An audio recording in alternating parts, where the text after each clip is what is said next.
Hey, how's it going? Hey, how are you guys? And welcome to TNS Radio for another week's show. And I'm with Kate of Gaia. How are you, Kate?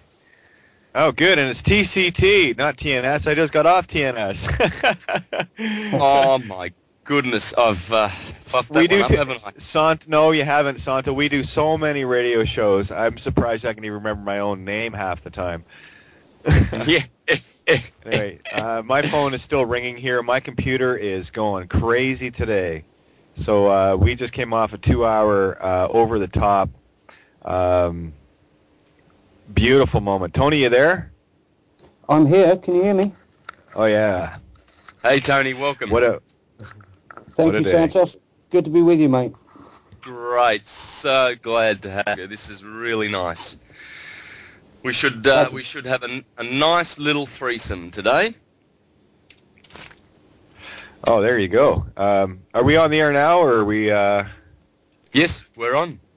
Oh, okay. I love everybody. Just want to get that out there. And now that the whole world's listening, I need about 2 minutes. I have to go tinkle. 2-hour show kind of makes me do that, okay? Sorry. Okay.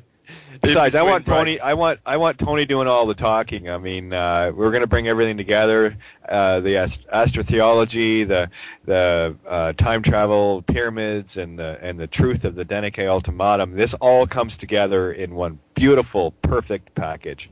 So, just give me a couple of minutes here, and I'll tag you when I get back. You go real quick, like, and we'll see you soon. Love you. Be right back. Tony, tell me, my friend, how have you been? Yeah, that went extremely well, I think. We covered a heck of a lot of ground. And it's very, very deep ground. It's not just surface stuff. It goes right in there. It gets to all the nuts and bolts. Yeah, I'm sure. And can we do the same for TCT listeners today? That'll be nice. Absolutely. Yeah, it's pretty deep stuff. We started just basically previously about looking slightly at what happened and how I ended up in a position of knowing what information I know now. And I just gave the listeners a quick run through, who the heck is this guy, and what's he doing on the show tonight, and what's going on. So that's where I started. Do you want me to repeat the same sort of thing, and we can start at the same place? Oh, absolutely. Yeah, absolutely, mate, because you've got a lot to share with the world. I know that. You've got your book. Can you tell people, firstly, about your book, where to get it? I mean, it's linked up to my website. All your stuff is linked up to my website. But please fire away, and then we'll go from there. What's your details there for contact and for your book for people to get on the internet? Right. Well, the book details. If anybody goes to www.awake, which is AWAKE, conscious, which is CONSCIOUS, awareness, AWARENESS.com. That's www.awakeconsciousawareness.com. And the book itself, which you can download from that site, is called The Blueprints of Cosmic Consciousness. And that's the details initially. Blueprints of Cosmic Consciousness. There you go. And that's on my website too, guys. If you're interested there, universaltruthschool.com. There's a link down the bottom. Blueprints of Cosmic Consciousness. Beautiful. Fire away, Tony. What's your book all about? And basically, in a nutshell, and then we can go from there. Absolutely. Well, the book is all about my journey from being asleep to awake, my conscious awakening, as it were, how it started, how my life has sort of like taken some strange twists and turns, and how I've ended up writing the book. All in a very brief example, that's it. But I mean, my sort of situation is I was a carpenter. I was sort of like having a normal sort of life, and then I started coming up with some products that I wanted to develop and spent a long time trying to develop some products and get them into the market, at which I faced, many problems. Everywhere I turned, I couldn't get a leg up, no matter where I looked, where I went. I had situations where there were, basically multi-million-dollar deals that were, in some cases, signed, and then they all disappeared. And it was like I couldn't understand what the hell's going on. Everywhere I go, I'm stopped in my tracks.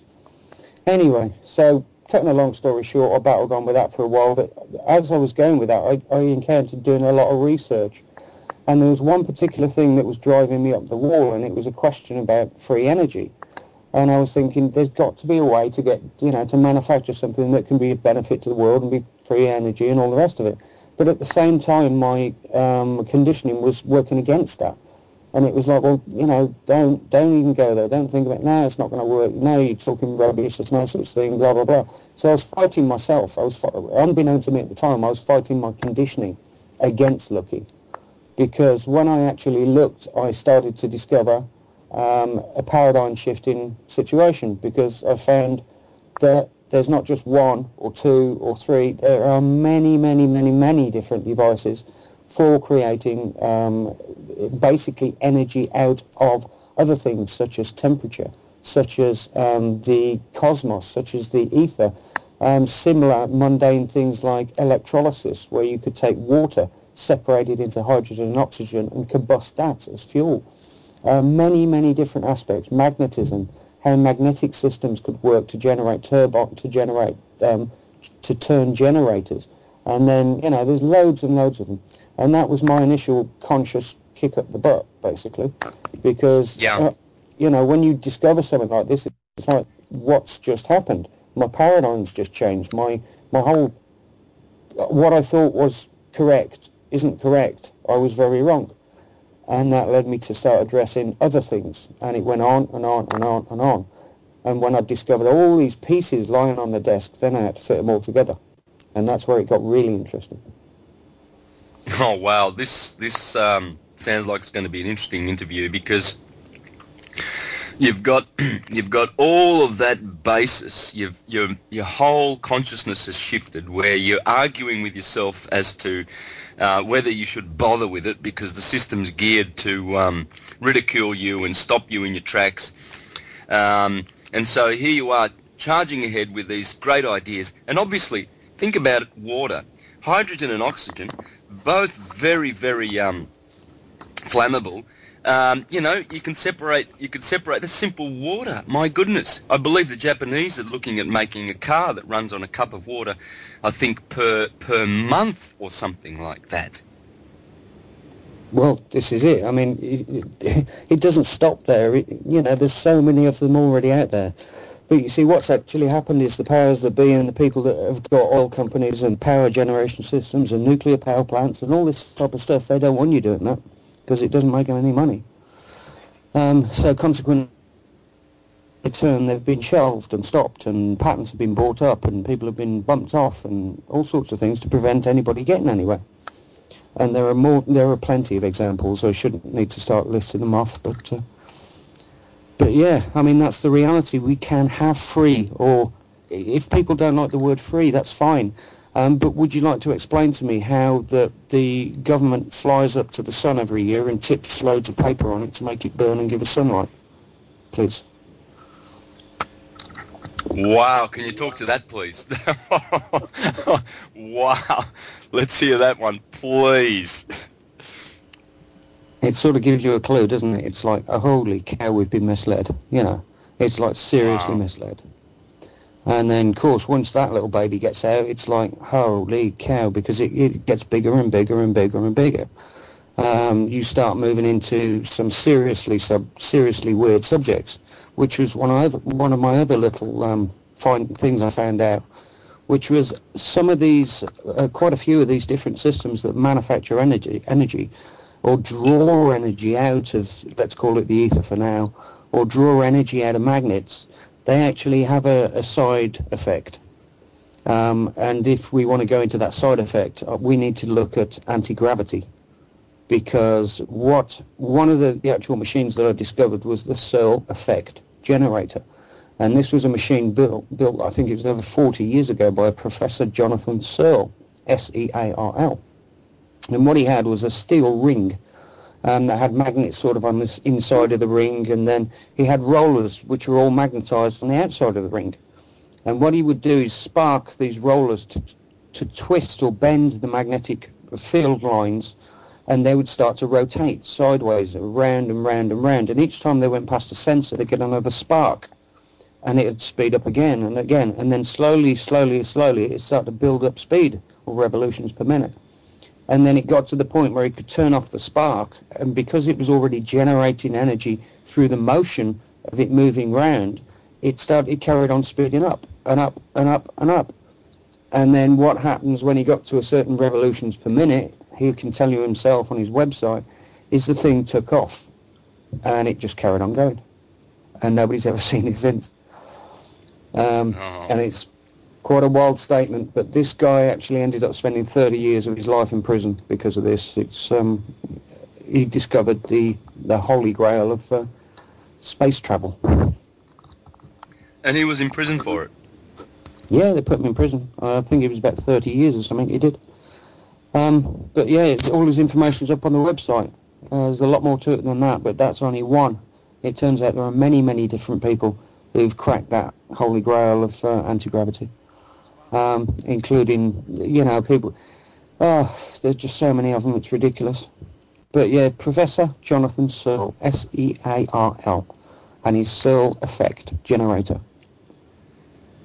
Wow. And have you built anything yourself for free energy, or Not really.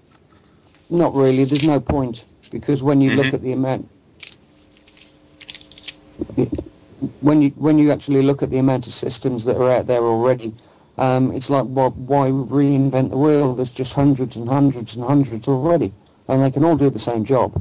It's just that people aren't aware that these things are there. That's the problem.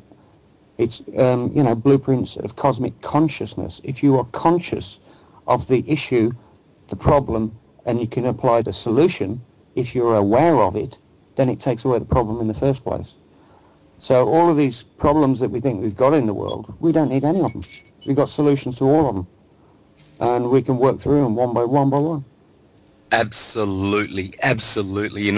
You're aware of my stuff. I mean, look, I put that out because how many labels are out there? Jehovah's Witnesses and Pentecostals and everything like that.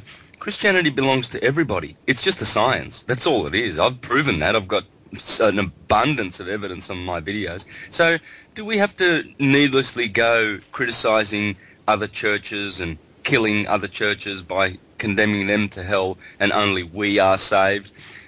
Should we have all these different churches on every block, and as people say, churches and churchgoers, are really good for the community because they hold the community together and everything like that? I see it as division. I mean, without those churches, we could all sort of get together as one people and just recognize each other as one consciousness in the mind of the universe, which is God.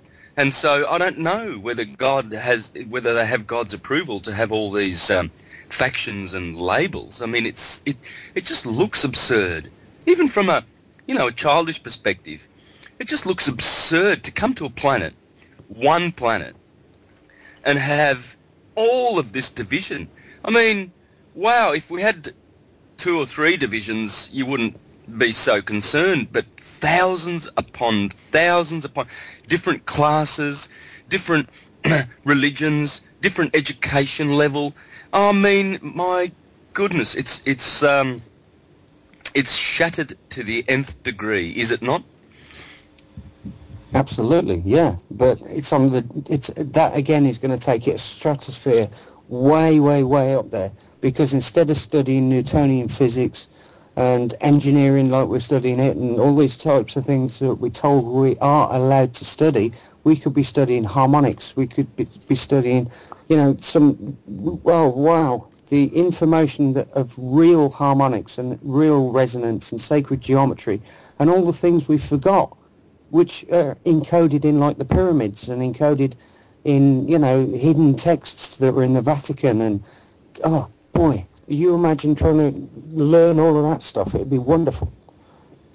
That's what I've always dreamt of, Tony. Oh man, if I could just live in the Vatican Library for, if I could split my life between two, one of me would be in the Vatican all my life. I wouldn't see the light of day, just to see what they've stolen from Carthage, from Alexandria, from Athens, from Jerusalem. I mean, the Roman Empire just went around snuffing out all these libraries, temples, educational centres, mystery schools. They just went one at a time, dunk, dunk, dunk, dunk, dunk, dunk, dunk, hitting them on the head, burning libraries or whatever. I mean, they say they burnt the libraries, but really they wouldn't be so stupid. They were stealing those books, and they take them back to the Vatican so that no one else has the knowledge or the wisdom.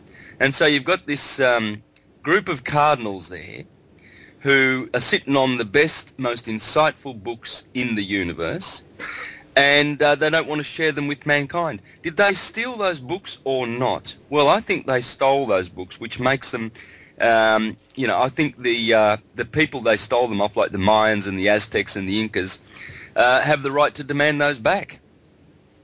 Yeah, totally. That's what they should be doing. Yeah, but we've got to be aware of what they have also hidden away and sequestered. Let me give you an example. We were just talking, were we not, Catherine, about time travel. And one of the things I mentioned was the Vatican chronovisor, which is indeed an ancient or a very, very, very old form of looking through time. We had quite a conversation on that one, didn't we, Catherine? One sec. Well, that's interesting. Can you tell me a bit about that, Tony? Yeah, sure. Again, as I just said, really, this is one of the things they've hidden away from mankind, hidden in the catacombs of the Vatican. It was the ability to look through time and to go back and see things how they were. Whether or not actually is an interesting question. I don't know if it went into the future or not, but there you go. But yeah, that's just one form of time travel that has been hidden away, and there are many, many, many, many, many more. It's all interesting stuff, but one of the things that the Vatican is there for is to put religion over everybody and blind them from the truth. And I say that quite broadly, but I happen to believe that's true. Yeah, of course. Absolutely. They use the inversive power of mind control and magnetic energy from all these various orbs in the solar system, which feed them their energy, and they use that to control people's minds. I mean, it's pretty obvious when you see. Have you ever had a good conversation with a churchgoer, and you can see that they're just repeating what? Yeah, it's repeat, and believe. No real thinking from themselves. It's rather reptilian way of living your life. It it appears that they are copying the actions and the way of living of the priestcraft, who are very, very cold sort of people, very, very unconscious, very authoritative. I mean, the elders in the Jehovah's Witness congregation, they're just a pack of buffoons. They're just power trippers. Man, they are simply just power trippers. And they're cold, they're cruel, they're very, very animalistic without realizing it. They think they're spiritual. But in fact, what they are doing is, they're indulging in animalistic, unconscious practices, calling that worshipping God. It's quite fascinating how that happens. Yeah, I actually came across one of the books that shouldn't have got out from I don't know what you would call them, because I'm not a Jehovah's Witness, but one of the training manuals for the top I don't know what to call them, whether rabbis, vicars or whatever, but the point is it was talking about how to make good slaves out of the congregation, even right down to the point of death, and telling them that they can't have blood transfusions and all this sort of stuff. It was pretty sick stuff, and it was one of the top books of these guys. I know their little manuals. They have certain manuals. I used to have one because I was a ministerial servant in the 90s, and so you get these theocratic manuals, and how to handle situations and everything like that. Yeah, it's rather it's very, very patriarchal, very authoritative, and very hierarchical. You see, so great way to get people climbing the ladder. Absolutely. It's a legion, or realign the legions. And to complete that, it's realign the legions against each other. Yeah, for sure. Very, very interesting. So, and how do you tie all this in with the Deneke Ultimatum document? Well, you've got the answer to that one, haven't you? Yeah. It was putting your stuff together with Kate's that made me click. When I've gone through the key and the holy sciences and reclaiming dominion and sovereignty and all your videos again and again and again, and then when you and Kate got together and Kate started explaining her information, it was like the big click. That's it, got it. Now I can see it from concept, including the information I had on everything from flipping time travel to anti-gravity space travel, hidden information, who's in charge of what, and how all these secret societies functioned and why. And then when Kate came along with that, it's like absolutely perfect. It finished it all from start to finish. Yeah, it did for me. I rejoice in this document for what it stands for. I feel so honoured to be able to tell people that I served that document to the Crown, to the system, and that I live in honour for now, for forever, because waking up would entail freeing yourself from all entanglements. For why would God, which we are units of, we are a unit of deific atomic life, absolutely amazing creation that we are. And if we are a unit of God, let's call ourselves, one atom of God, because the whole universe would be imbued with the God force. Well, then why should we contract with entities to make ourselves less than that? I mean, the religious ones, they want us to be sinners. The governmental ones, they want us to be a name. So you go to church and you're a sinner, or you go to their courts and you're a name. So look at what we're doing. We have actually divested ourselves of our divinity. We have actually negated that divinity, because when the policeman says, "What is your name?" your name would be a negation of your godship. So you give them some slave number, 124 Santos Bonacci, thank you very much. Oh, good. The policeman's happy now. He's got something to contract with. You've given life to their dead papers. They're going around looking to monetize their papers, and they want someone to put invoice to those papers. So, if there are goons out there that are tied to the system and then just automatically just divulge and hand over their names, you deserve what you're going to get. And what you're going to get are the benefits that they tell you that you're entitled to. Oh yeah, you're entitled to many benefits. Jail, FEMA concentration camps, chemtrails, immunisations, go to court, pay fines, taxes. Taxes is a good benefit. Taxes is a great benefit. You can actually give half of your income away to a rogue, renegade, outlaw government rather than keeping it for yourself. That's a benefit. It's pretty close good. Close to 90%, actually, by the time you calculate all the other taxes that come into play. And never mind that. Every time you buy something, like with a circle U on it, there's a few other rabbinical symbols that donates to the local synagogue. On all processed foods, Kraft is one of the worst. Coke, Pepsi, all of it. Anything you buy processed is got, well, here we go. Let me just see. Let me look at a package here. Just to let you guys know, there's a circle. Yeah, it's even got Hebrew on it. Circle COR. So every time you buy a product, money is going to the Zionists to murder Palestinian children. So time to stop that, huh? Just let you know. Yep. Oh yeah, the system's coming down hardcore. You are literally supporting the murderers of this planet. And I'm not talking Jewish here, okay? This got nothing to do with Jewish. That's what they want you to think. That's their first line of attack and the last line of defense. Let's call them anti-Semitic, and then we'll bring up the Holocaust that did or did not happen, over and over and over again. Oh, please, cry me a fucking river, Zionist pigs, Neanderthals, the last of a dead race. Done. You wave guns in front of my Sue and my daughter, you have got the wrath of God, and I am the right hand of God here to destroy it. And I'm untouchable now. I know who I am. I am God, as are you and everyone listening, if they'd wake up and realize it. And you know what, Santo, you nailed it right on the head there. We are each an atom of God. Adam and Eve of God. Okay? Yeah. Oh, yeah. Beautiful. Anyway, sorry about that. I had to feed the animals and, take care of the important things. Too good, Kate. Yeah.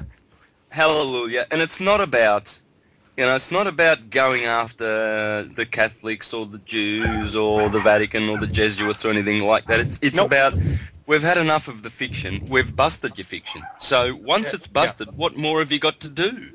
Nothing. What more? There's nothing more to do. There's no job left for these idiots because we've busted them. Their churches are all based on fictional rubbish and not on science. It's all hocus pocus. Their government is operating on fiction. You look, and there's so much being exposed now in terms of the government. See that Irish mob yesterday that turned back the sheriffs? How about that? Yeah. Beautiful. A couple of days ago, turned back the sheriff. The sheriff didn't know how to answer. He's like, well, what am I doing? What am I doing here then? And everybody's going, exactly. Yeah. What the hell are you doing here? You have no right to have. The registrar apparently makes orders and then puts his sheriff's hat on and then goes and makes his money by executing those orders. So the sheriff turns up and says, we're here to take your house, because he's licking his lips. He's just got an order from himself, the registrar, and he's gonna go and collect people's houses. And the sheriff says, well, we've been doing this. How can this be wrong if it's been practiced generation after generation we've been doing this? And the sovereigns go, exactly. People are waking up and we realise that you've been stealing people's property and you have no right to. You've been doing it illegally.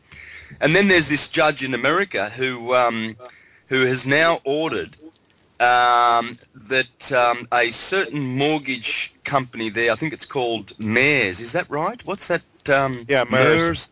MERS. Yeah, go figure. MER, ocean, sea, assholes. It's all there, man. Exactly. Yeah. Time to wake up. And don't get my wrath mistaken for anger. It's not. This is absolute passion, knowing that this beast is falling to its knees and the dragon has had its head ripped off. I know, because I swung it. And that golden, the authority, the golden hammer I love, has smote that dragon head into the mulch that it is. We are awakened, and we are ending this now. I will not yield. Hallelujah. Hallelujah. Yeah. Yeah. Yep. Hey, Santo, check this out. You know how they like shooting off lots of depleted uranium into different countries to make sure the generations are dead? Yep. Yeah. Well, we have our own DU. Called the Denic ultimatum. Yeah. What a coincidence. It is. Depleted uranium. Yeah, I didn't even twig on that until about a week ago. I thought, oh, cool, DU, depleted uranium. This one's toxic to them. Yeah. Truth always was. Yeah, so Fire it off and just be done with it. Walk away. Have I not been proof enough? Stand in honour. Just say we're out of the system. There's. I fear that a lot of sovereigns are still sort of stumbling over the legalities or the this and that. Yeah, because I fear that some of these guys don't realise that it's all over for fictions. Fictions, they're gone. It's over. They cannot operate in the new.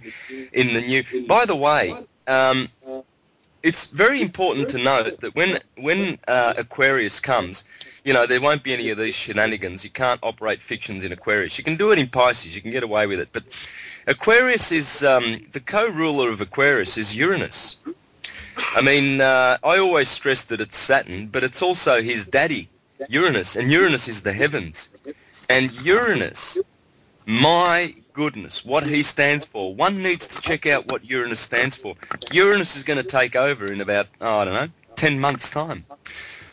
Might want to check what sort of things Uranus bestows, because I don't think any elites with their controlling mechanisms are going to want to hang around. I think they might want to just leave the planet now somehow.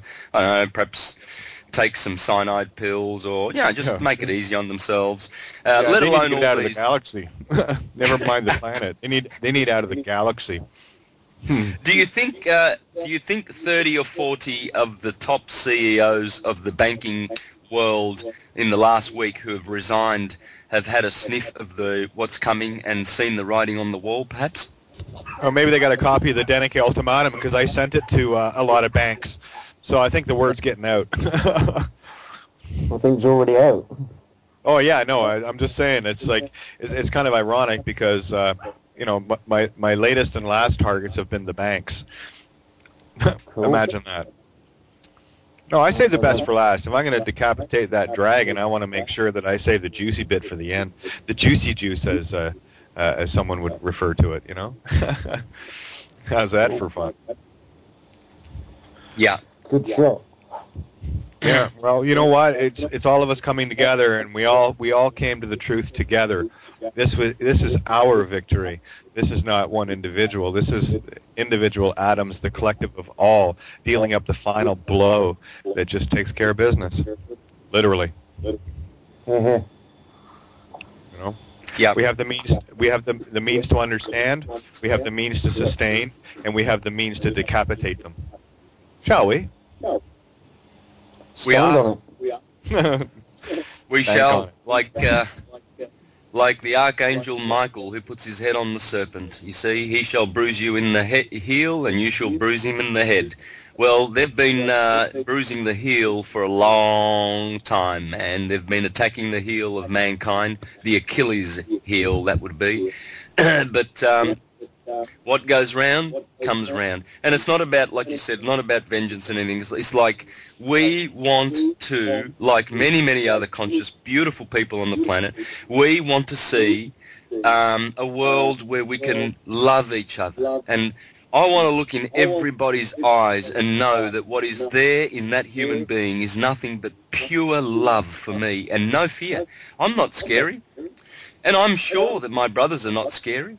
But the divisive implements that they've put on this earth, like religions and, colour schemes, we've got black people. Did you notice that? I don't know whether you've noticed that there are black and white people on this planet. Red, yellow. We're supposed to take notice of these and look at that aghast and think, oh my God, how do they get that different colour skin? What's wrong with these? I mean, I've never seen a cow, a Frisian, get angry with a Jersey cow because it's brown and it hasn't got spots on it. Good point. Look at you making sense. You got to stop doing that. People will start waking up, Santo. Shh, they're sleeping. Yeah, I mean, if cows know that they're all cows and a black cow can hang out with a brown cow and everything like that and we can't, I mean, who did that to us, or mankind? So, reminds me of Bob Dylan's song when, John Brown went off to war and his mum said, you go out and get medals, mate, you make me proud, you come back, I'm proud of you. And she went and told all the neighbours, my son's gone off to war, he's bringing back medals, he's proud. And he said, all I know was when I was out there shooting, I was shooting at people that looked like me. And so when he comes back home from war, he's, minus a few limbs and minus a few organs, etc. His mother didn't recognise him. He said, here you are, Mum, I haven't got any medals, but you can look after me for the rest of your life, and this is what you encouraged me to do. Here I am. And how many limbless young boys are coming back full of experimental immunisations that the government gives them while they're over there in Iraq and Libya. They pump them up with immunisations so that when they come back, they're not fit. They're insane now. They don't have to pay them a compensation. And all these veterans are asking, demanding for, look, we fought for this country. We put our lives at risk. We come back and we get this dribbly little pension of $150 a week. And no government authorities want to know about our problems and all of the trauma that they come back with. My God, these guys are damaged. You go to war for, to be a hero for your country. No. You go to war to come back minus limbs and the limbs that you've taken off other little children that are in hospital now for the rest of their lives, and all the shrapnel and all the bombs and rubbish that's been left behind from the military-industrial complex. I mean, Tony, it's... one sec, Santo. Tony, can you turn your speakers down again? We're getting that echo like we had on my show. Please. Okay. Thanks, love. Sorry, carry on. All right, guys. Tony, your turn, mate. We've been talking right over you. Give us some wisdom. Yeah, so, I mean, we've looked at there's free energy out there, we've looked at there's anti-gravity out there, and we've also experienced some of the other effects of some of these anti-gravity machines, one of which, the research that I found means that when these inverse magnetic fields actually kick in around the Searle effect generator, for example, it actually also bends space-time. So it creates a time bubble of whereby it alters the time that passes within the bubble and the time that passes on the outside of the bubble run at different speeds. And this is one of the other consequential effects. And Catherine actually had a bit of an interesting situation. I don't know if you want to explain that a little bit.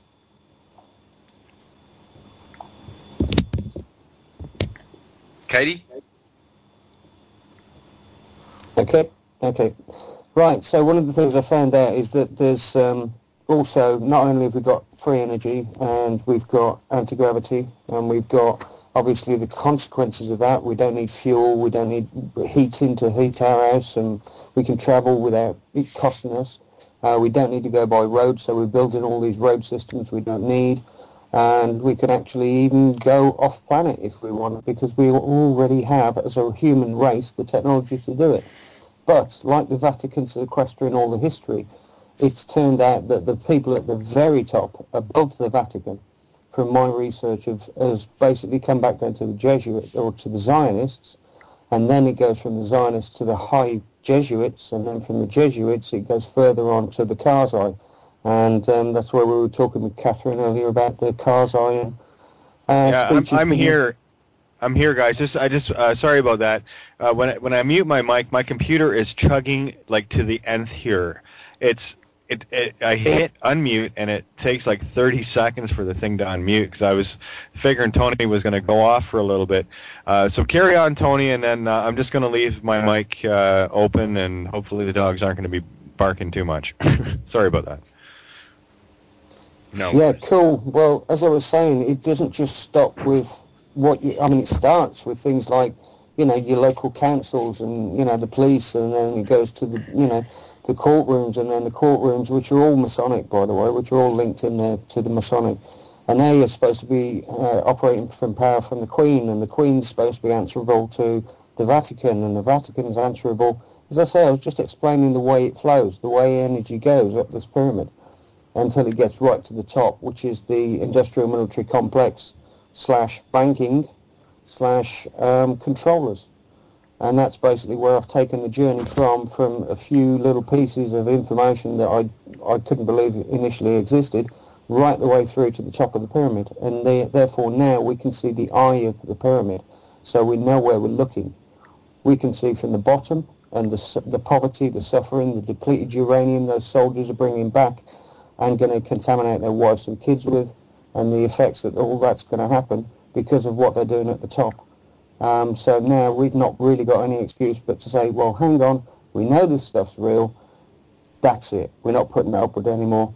The politicians are lying, the court people are lying, the system's lying, the monetary system's lying, to a massive extent. You know, all the religions are lies. I mean, did you know that domes are based on UFOs, and that the UFO information and technology has been kept in the Masonic lodges since the year dot? That's what domes are, guys. You've got rings of pillars supporting a dome. It's symbolic. Again, we're back to symbology. And it's telling you, you know, not only have we got it, we've always had it. Couldn't agree more. Yeah. Couldn't agree more. So we've got a roadmap. Though, guys. They're waking up. We've got the roadmap. We've got the keys to all the locks. Yeah. No money required. Absolutely. And that's, Finally. you know, that's the basis of, you know, where the journey started, where it's going and how it's getting there. Now there's one final piece to do, and that's cosmic consciousness, or consciousness of the people, to reach this particular point where we say, right, we know we've got all this technology, we know we don't need oil, we don't need roads, we don't need tax, we don't need this, we don't need that, all that stuff that we don't need, we've now got to bin it. You know, drag and drop straight into your recycle dump, because it's only the conscious bit left. When enough people are conscious, we're going to know. That's it. Critical so mass. That's up to us. It is. And it always was up to us. And again, it was up to us to wake up to our own dishonor, our own deception, and our own ignorance. And once we do wake up to it, then it's just time to kind of get over it. Move on. We've got so much to do. Yeah, look, the question about critical mass, I mean, we could call critical mass right now. I think a lot of people, a lot of enlightened people, unfortunately, suffer with the idea that the elites are going to eventually get their way and their new world order. I don't know where this fear is coming from. How can that be? They cannot win. They must lose. It's written in the stars. I mean, this is how little people know about the stars. This is how little people know about the cycles and what's really going on. What's going on is a big, big judgment of the renegades in the universe. And only conscious, enlightened human beings and creatures will continue to exist after these entities have been judged. We are just watching the judgment. We can call critical mass. I think people are afraid to go all the way, loggia denicae, you know, pull out of the system entirely, because they think that the system must continue somehow. It's over. The system is gone. It's been judged. It's been found faultless. Just like Babylon faultless, full of fault. Like Babylon the Great of old. You know, when Belshazzar was drinking and saluting to the gods of the heavens, drinking out of the cups that he supposedly stole from Jerusalem, and God's anger came up, and then all of a sudden there was a hand writing on the wall, and it wrote down 4 words, Mene, Mene, Tekel, Parsin, which means your kingdom has been weighed in the scales and you have been found deficient. Lo and behold, next thing you know, the Medo-Persian soldiers were on top of them, killing them all, and Babylon was defeated in 1 hour. Well, the prophecy is talking about cycles. It's talking about systems. Systems come, as fictional as they may be, and systems go. Rome has been around longer than any other empire that we know of. And she's about had her day. It's gone. It's over. She can't live forever in her fiction, administering fictional concepts. You know, like the historical Jesus. It's just a third-party debt-collecting scam. It's a Ponzi scheme. And all Ponzi schemes, you know, expand and then contract and then die eventually. So that's what we're witnessing. We can call critical mass. We can stand up now. Have no fear, people. You know, lodge your denicae ultimatums. Get out. Be proud of your efforts. You know, be proud of yourself that you are now free. You have no name. You are God. You've reclaimed your divinity. You're a citizen of the kingdom of heaven, which you always were. You know, quick interject, Santo, just to back you up on that. Every time somebody says name, I want to get people to understand, when a cop says, what is your name? Here's what you're actually saying if you give him one. He's saying, what is your me? What is your not me? So you're telling him that you're not you. Literally. You give a nay-me or a no-may, you're screwed. You've told them that you don't know who you are. I don't have a nay-me. I am that I am that I am. Get over it. Right, and if you if you were to say to a clown suit that asks you for that nay-me, and you were to say, I know who I am, and I know that I am God, how are they going to take you to court and prove that you're not? How are they going to then, administer their little paperworks and put life to their paperwork? If you stand there in honour, I'm God, and they drag you into court, right? Let's say they drag you, right, they get angry as they do. We're going to bring you to the magistrate. They take you straight to the magistrate. This guy claims to be God. What's the magistrate going to do? Well, that's the whole thing. I think it's checkmate.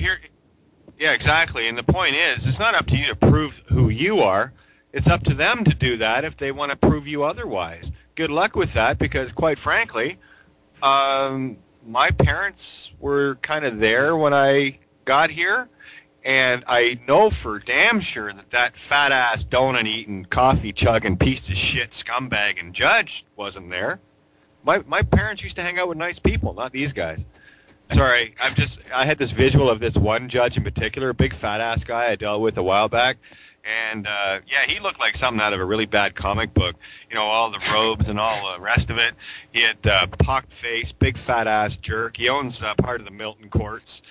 He's a shareholder there and the Milton police. So if he's listening, he knows what kind of 4D dark element piece of shit fat bag that he is. And I'm going to call them exactly what they are, because this is what they chose with a free will choice.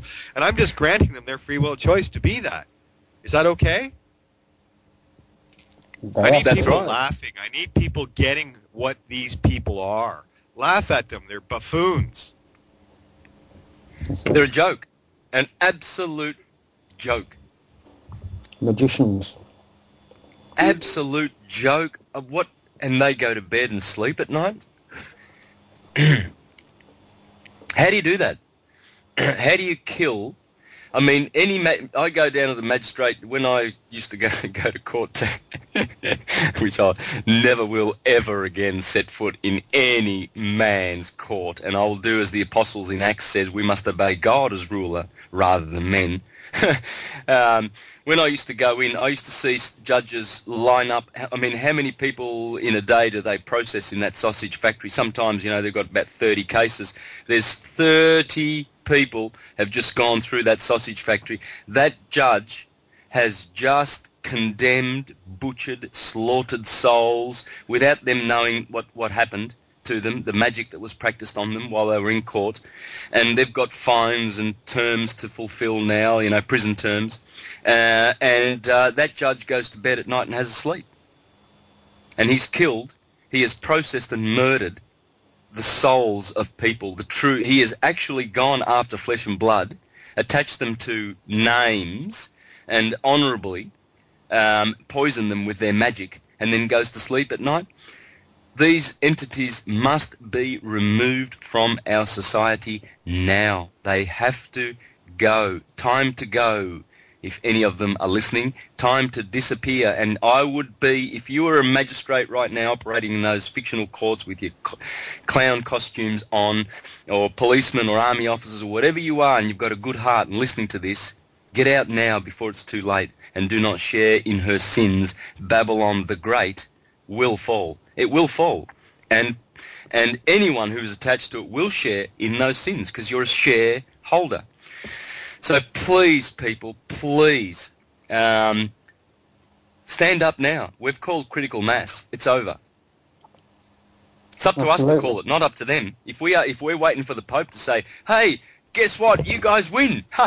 It's critical mass. You guys have done it. You've exposed. He's not going to make that announcement. He has to be removed.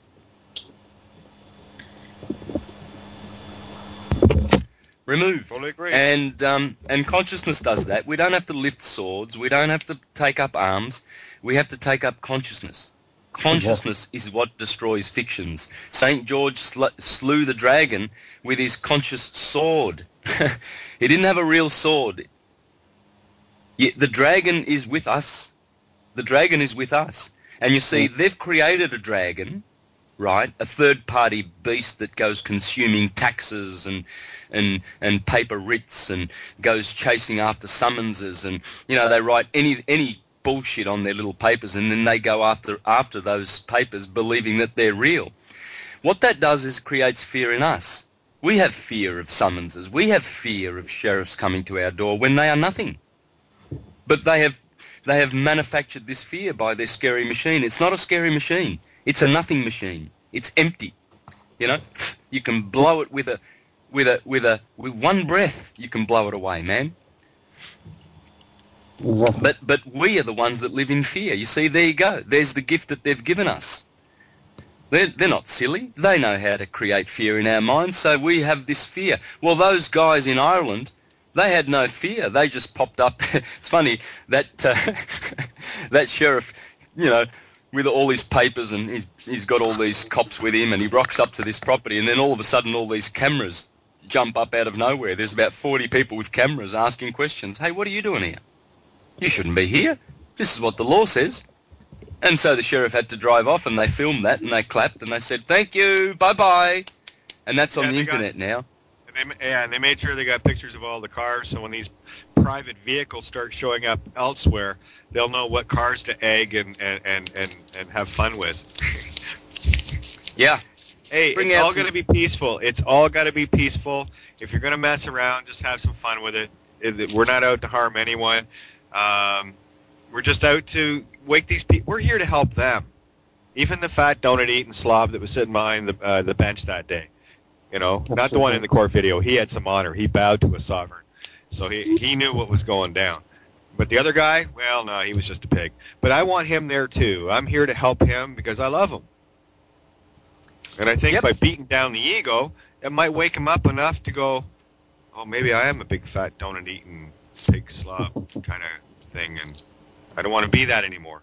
And that's all it is, It's about having some fun. It's about having, poking. I mean, listen, Sue and my youngest daughter just had guns pointed at them a week and a half ago. For what? Oh, I think they were baking cookies. They kidnapped me so that get me off my land because they knew they couldn't touch me there. So, like, who's afraid here, me or them? I mean, I'm the one that walked out through the cops on my, that night because they couldn't hold me. All they could do was delay me. That's all it was. It was just a delaying tactic. Now it's time to occupy 7 Dalebrook Place, and there's lots of room there. It's my lot is a little over half an acre. So there's lots of room to put up tents. Lots of room. Hey, listen, let's do a mosh pit. Let's get thousands of people there, and then we'll just do a mosh pit, and you guys can carry Sue and I and the girls home, just for fun. Hey, that might be something to organize, Kate. No, I'm just, you know what, Santo, I've done my job. If people really give a shit, they'll do it without me being there. I want to be the one to hear them waking up. I'm already awake wherever I am. This is not my issue anymore. I cannot, I'm not going to drown a horse, leading it to water because it doesn't even know it's thirsty.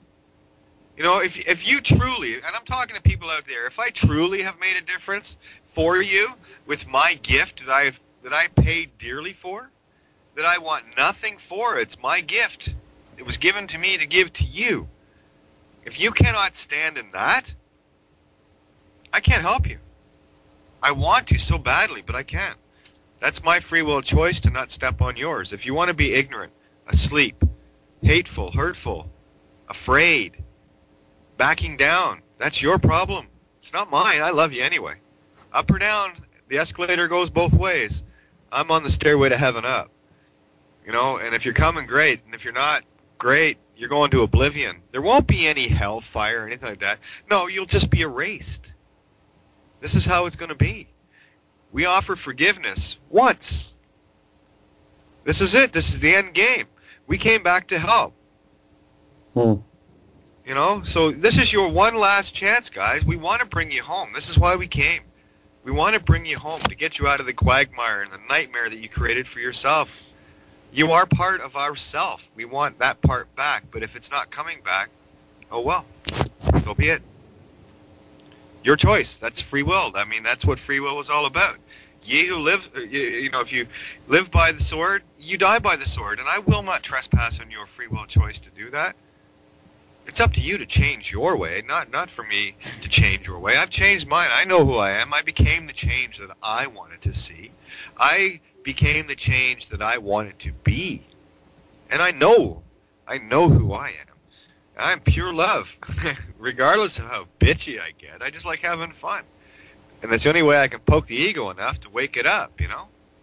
To make sure that people know it for the tricky little bastard it is, and to finally put their foot down on the head of that little dragon that's eating you alive.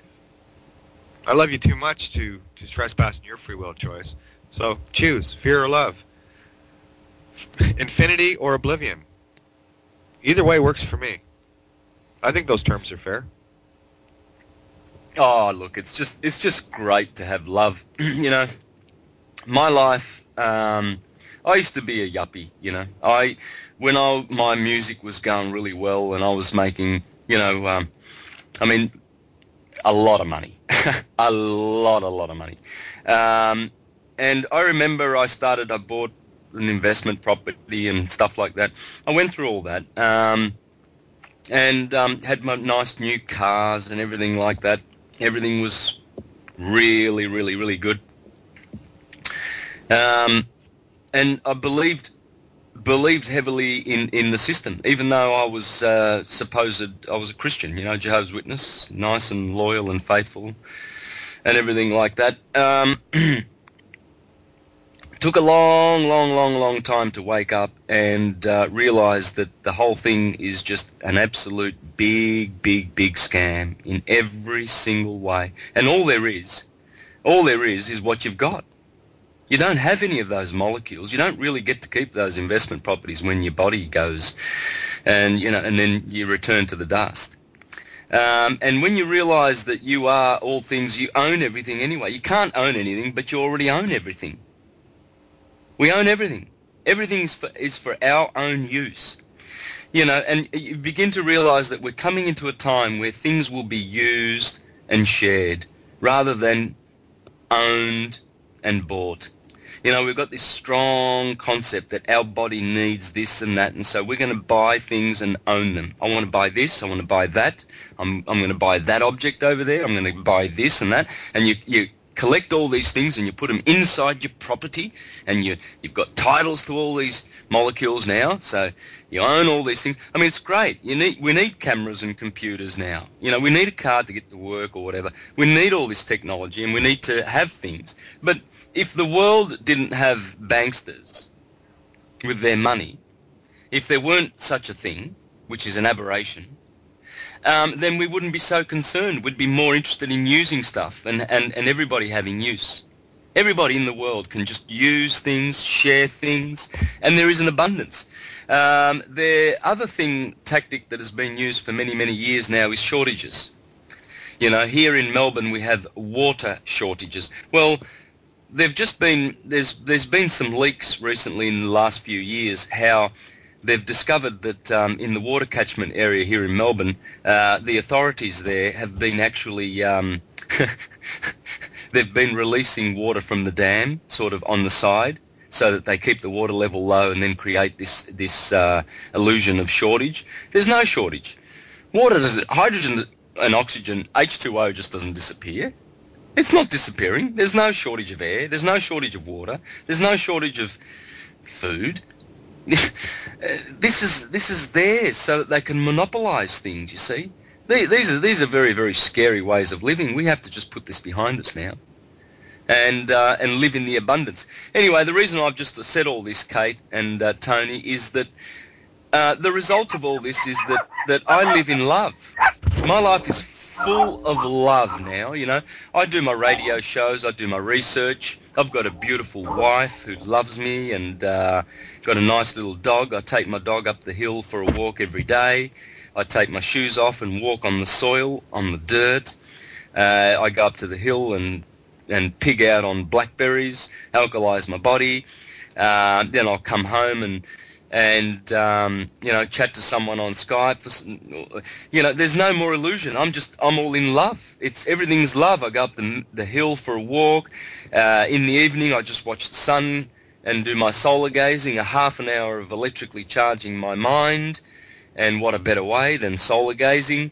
My wife makes raw dishes for me. She makes all the healthy, beautiful food. We only eat spelt if we have cooked food here, so I have spelt spaghetti, We have our own little garden and permaculture in the back where we are growing all our own, stuff. This is life. This is love. I've got my own, little kingdom, and it's perfect. And I don't, if a sheriff comes a knock on my door and I talk to that sheriff, he don't come back. Like they did last year, about 12 months ago. They came a knocking and I came telling them, you don't come to this place, thank you very much. And they didn't, So I'm in bliss. I've got my castle and they shall not pass.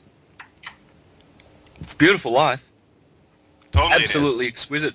I've got my books. I read my books. I watch my YouTube videos when people send me stuff to look at, and I'm very busy, and I'm very, very happy and in bliss. I'm not in the system. I have no name.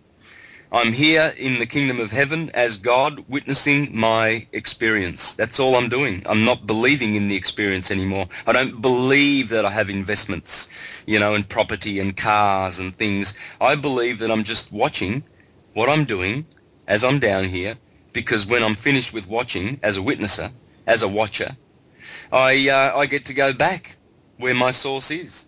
So I don't believe in this, therefore I don't stay. If you believe in material things like Narcissus, he believed that he was good looking and he wanted to grab some of him because he was so beautiful. That's what yuppies do. Yuppies go around believing, oh, look at my new shoes. I've got Versace jeans on. I've got Adidas a shirt and I look so chic, and I'm walking down Chapel Street and all the girls are looking at me. And then I just go to my Ferrari and drive off, and they just look at me and think, oh, how divine that rich person must be to be so rich and have a Ferrari. If you believe in all that shit, good luck to you. You get to keep it. Because what you believe in, you keep. Bye-bye. So if you believe in hell, then you get to keep hell. I believe in heaven. Yeah, no, none of that other stuff for me, thanks. No, and it's so true, Santo. It boggles the mind to look around, and my particular situation is absolutely perfect because right now I am getting them to consume themselves with their own consumption. Feed them the queen on the chessboard, and there's a little pawn sitting here waiting that's already got the king tipping over. And when the king falls, the king will shatter.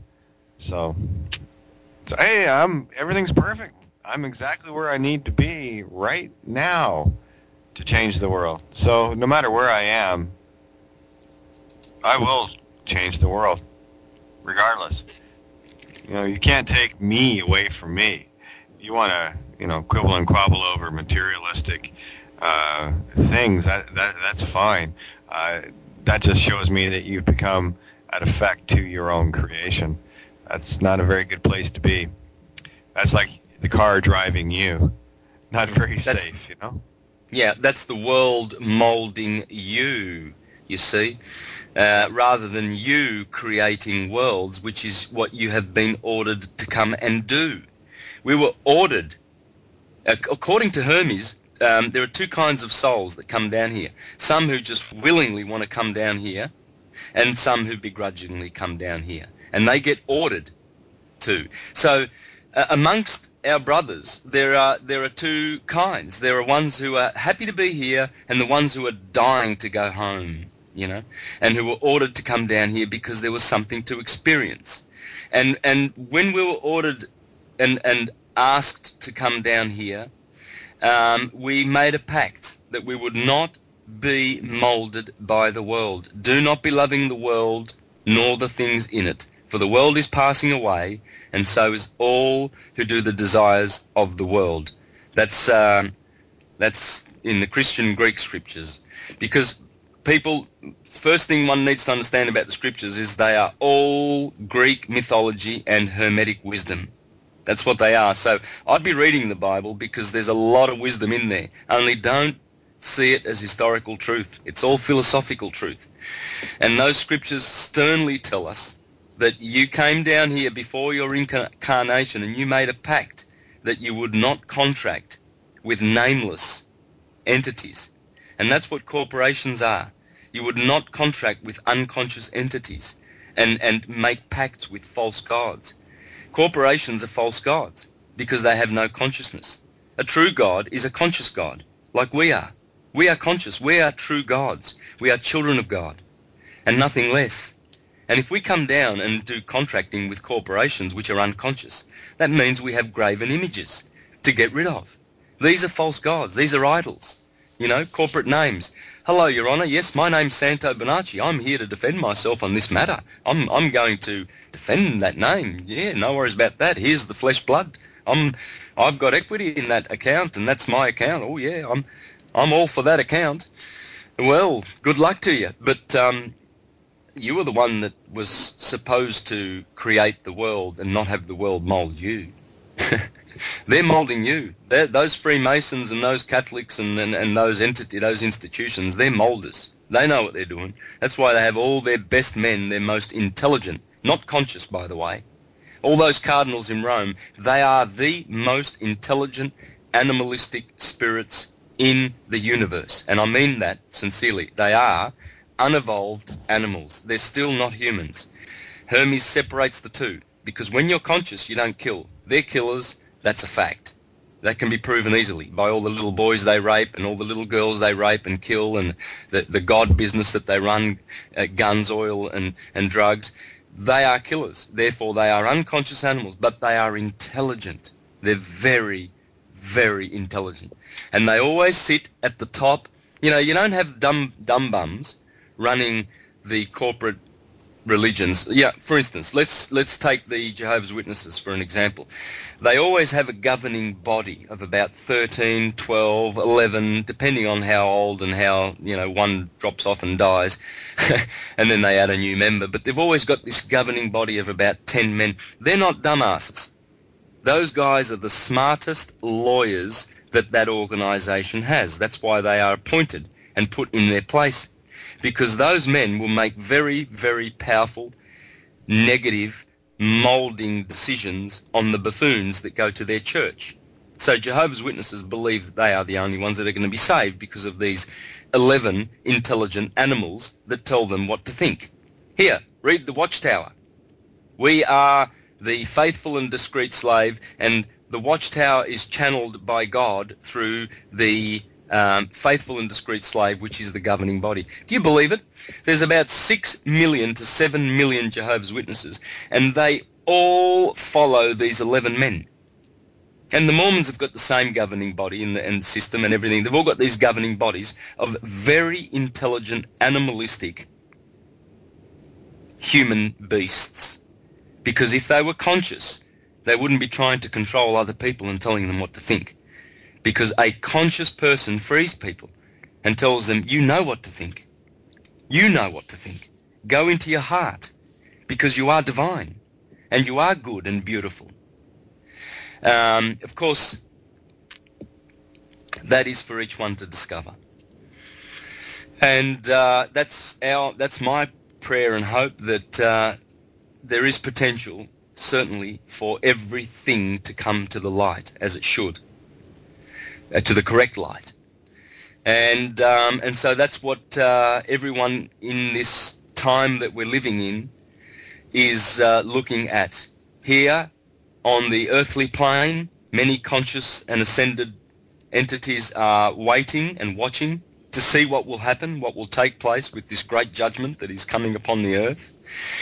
And there are extraterrestrial entities, of course, as there always has been, and they are keenly anticipating and waiting and watching to see who will make which decision. and who will contract with vicious, unconscious entities, and who will not, and who will stand in honour, and who will not. And so all will be revealed. Tony, talk to that, my friend. Talk to that, please. Oh, crikey. Well, this is it, isn't it? It's where is it all? What's it all about? I mean, initially, it's realising who the hell you are. As I said before, I started finding out all of this information. Bingo. I'm like, you know, why me? Why is this my job? And then I realised, hang on, it is your job. And I thought, okay, Wow, let's my get on with Skype it. is really acting up here. Yeah, good point, Tony. Why me? Yeah. And it's like, well, why not? You know, you can do it. You know, and basically, I just realised, hey, this is what I'm here to do. Let's bring it on. Let's get it done. And this, incidentally, I'm aware now that this is why my brother was here. So, I mean, at a certain point, he'd pass on and he'd give me an opportunity to stop everything and just focus on what's really important. And that's why I dedicated the book to my brother. It's because, you know, suddenly when he went, I understood it all. And I was like, right, this is what I've got to do. And I just concentrated on that and got it out there. So, God bless you. Yeah. Good on you, man. Yeah, look, and for all the people that warn you, you know, in good spirit. I mean, a lot of people, from time to time, people write to me or you know, they say to me, you know, Santos, be careful. You know, you're right there out on a limb. You don't have to put your life in danger by, you know, all this exposing and stuff and everything. And you know, I take that and then I say, well, thank you. Yeah, I'm good. I'm protected. I know what I'm doing. I'm in honour. I'm protected. I'm always protected. Yep. You bet. The universe has you. And what alternative have I got?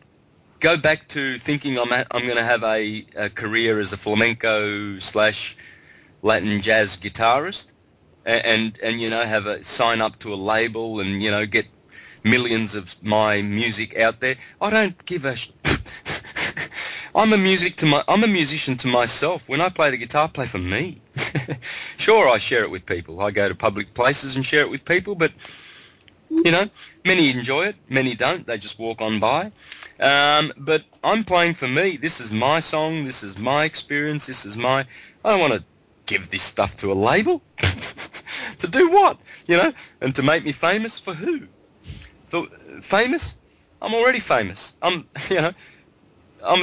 God's my biggest fan. You know, that's enough. I've got angels. Perfect. I've got angels in my amphitheatre. When I play the guitar, angels come and listen and they go, beautiful, Santos, that's a nice chord. You know, I don't need my kingdom here on this earth. It's not. This is just a part of the experience. It's a part of the dream. Sorry, Tony, I chopped you off when you were right on the top of a good comment. Keep going. You just said it for me. I mean, you know, you've got to be who you are and just get on with it and just do it. Like I say, we would rather sent down here rather than volunteered. Or you never know, there might be a couple of volunteers amongst us.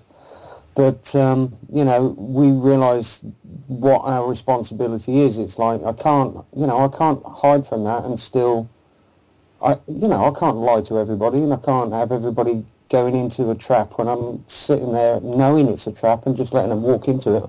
I'm just as complicit as letting somebody stand on a flipping landmine, aren't I? If I know the truth and I can't, and I'm too frightened to share it, or, you know, it's just, hey guys, everybody, judges, politicians, police, you're all in the same system as, again, you're going to be the ones that are microchipped next. You're the ones that are going to suffer under constructing the system that you are, unless you realise it.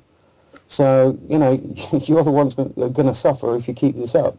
And it's just like, you know, Catherine said, and like yourself, we've just got to wake up to the fact that the problems that we think we've got, we haven't actually got. It's only our acquiescence in believing that we've got these problems and we can't do anything about it. Well, that's the problem. You think you can't do anything about it. You've got to turn that into not a thought but an action. You've got to know you can do something about it and get off your arse and go and do it. I'm sorry. Well said. Beautiful. Oh, well said. Well said. Don't worry. Remind, Yeah, I was going to say, don't worry about that, Tony. Hell, you got me sitting here. Contractor, musician, potty mouth. Get over it. It's all good. That's it. Have some fun. That's it. reminds me of the prophet Jeremiah. You know, Jeremiah got frustrated, and he says, right, I'm not going to tell forth the word of Jehovah anymore. I'm not going to help my brothers Israel. And so he went away and hid himself, and he just stopped talking. You know, stopped revealing the truth. Then all of a sudden he said, no, I can't. He said it was burning in his bones to go out and tell the word of Jehovah. Basically what that means is that when one finds truth and consciousness, it's bubbling forth. It bubbles out. It just goes, it bubbles from inside outward. And you've got to share it, and you've got to, you know, do something to help your brothers that haven't seen this yet, you know, and to wake them up, because they're being moulded. Man, they're being moulded. There are institutions out there that care nothing other through their unconscious, you know, mechanisms to enslave people and mould them. You know, they're doing this constantly. Hollywood's making, you know, turning people into some young boys, for instance, you know, are learning about war movies like Top Gun and stuff like that. Those movies are so inspirational that young boys, they actually do join the army just to be a Top Gun. Oh, You know, Hollywood's doing its part. Everybody's moulding. They're all working towards moulding people, you know. And the corporations and the elites that own those corporations, they know exactly, you know, what to promote and what to, you know, it's called public relations, you know. Edward Bernays clearly illustrated how powerful. And when he got, you know, females in the Western world to join the males in smoking by calling them Liberty Sticks, and having them parade in, you know, certain parades around New York and certain events, and cameramen were there and everything, and they filmed these women with cigarettes, and they're just, you know, walking around calling them Liberty Sticks. We want to be like men. We want to be free. We want to, you know, men smoke. Why don't we? We look good. Look how sexy we are with these little phallic things in our mouths, and as we draw them in. And so, you know, Philip Morris was happy, but that's just an unconscious corporation that did that and used humans as little dupes and foot soldiers to promote unconscious corporate products. And here we are consuming them all. We want them all. We want Krispy Kremes, we want McDonald's, Kentucky Fried Chicken, that's finger licking. We want all those plastic toys. We want our cafe lattes, investment properties. Oh, look at those stocks and bonds on the market. And my goodness, Australia's really going to the pits. Every second TV commercial is selling insurance. What's with that? Can you talk to that, Tony or Kate? Kate, that's your area. Oh Insurance. yeah, really well. Well, here's the thing. You know, they want to make sure that their cargo is insured. That's one of the things that I like to bring up too. When you're traveling in an airplane and you buy a seat, you're actually, you know, booking cargo onto the plane, and that's why you insure it. Because here's the thing: when you insure something, you're actually creating that money again every time you sign a document with money on it. You actually create your own insurance, and then they get you to pay for it. That's why insurance companies, AIG and all the rest of these guys, and the banks, they make money hand over fist every time you sign one of their little pieces of fictional paper. So you got to stop doing it. It's all fraud. The whole system is based and built on fraud. This is why they don't want the birth certificates getting returned, because every time you do, that's $1 billion hit for them. They don't like it. They're losing a fortune.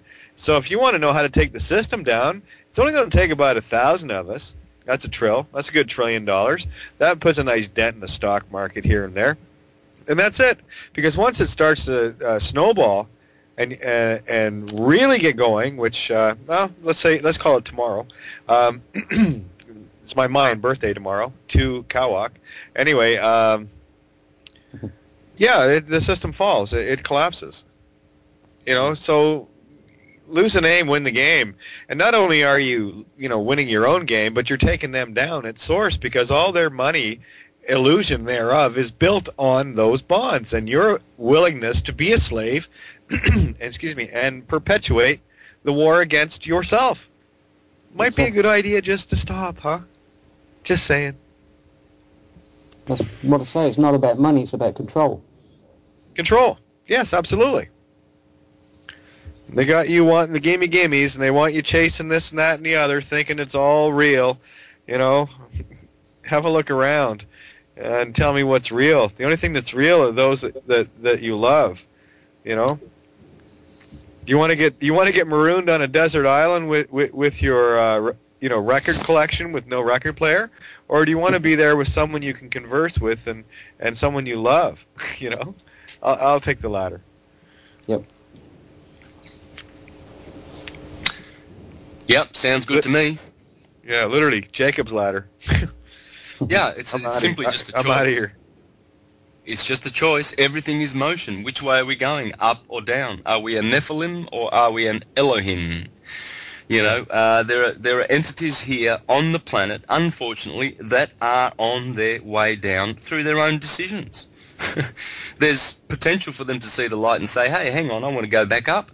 No, I want to do what's loving, But it's all about choice. We have the choice. Why should we stay static? Because we feel it's comfortable to be static, and I'm Santo, comfortable where I am. Yeah. Yeah, Santo, there is no going down from here. There's only up, because this game is over, and those that do not awaken, well, they won't have to worry about it because they'll be in oblivion anyway. They get erased. This is not about, going down to try to ascend further. No, this time around, this is it. They're erased. And we build from here into the infinite exponential creation that we were always meant to have. The fallen were given their chance time after time after time. And some have turned. Some have awoken, not just this past, but the previous ones, in terms of the Groundhog Day here. But no, this is it. This is it. Curators had enough. Yeah. The kids are fighting the sandbox. You choose love or you choose oblivion. That's your only choice. So, whoa, and that time's coming quick. Very quick. Beware the Ides of March. Oh yeah. Oh yeah. Yeah. Yeah, March is going to bring some great stuff. We've got look out for Purim. Look out for what the Khazars are going to plan next with their Jewish holiday. Of course, they pay respect to the equinoxes and the cross-quarter days, the solstices, and all of these particular dates. I've pointed this out in my video. For instance, March the 21st is a good one. How many wars? The Bosnian War started in 91 on around about March 19th, 20th. Then in 91, George Bush Sr. stopped his war on that particular date. Very coincidental. Then in 2003, George Bush Jr.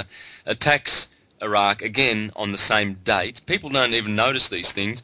And then last year, they attacked Libya on the same date. March the 20th?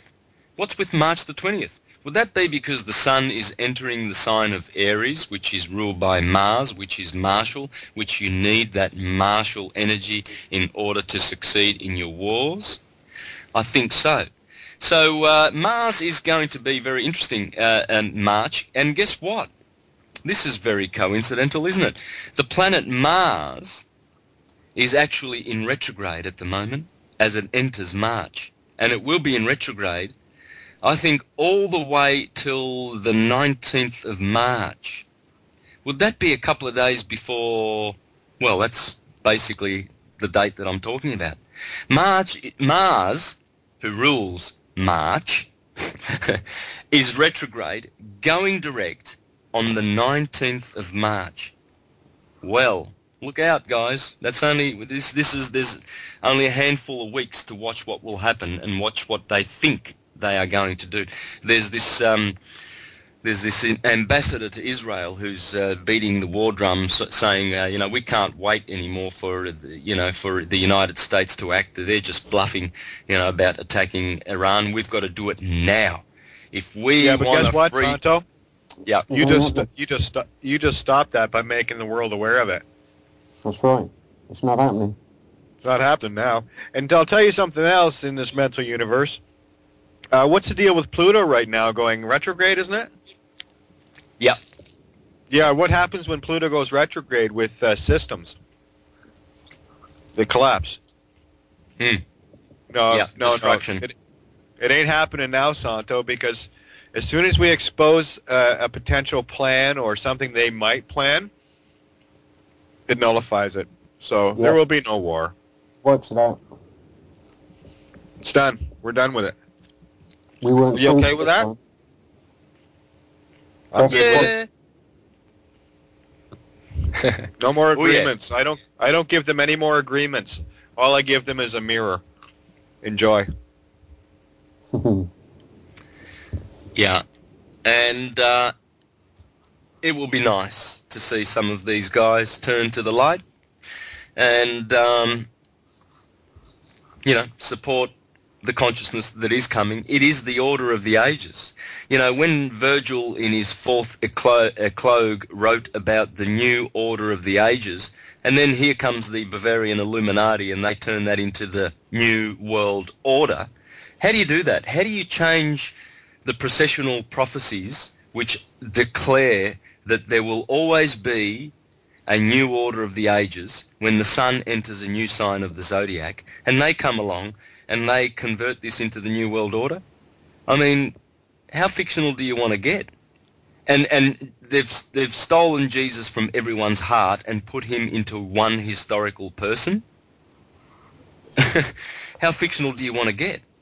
I mean, and then they give you a name, and they can send you into the warehouse and warehouse the goods because you don't know what you're doing. You're going to court and you think you're being in honour, and they've just now sent you to the warehouse because you've just fraudulently used the name that they that they own. How fictional can you get? Capitalism. They're all fictions.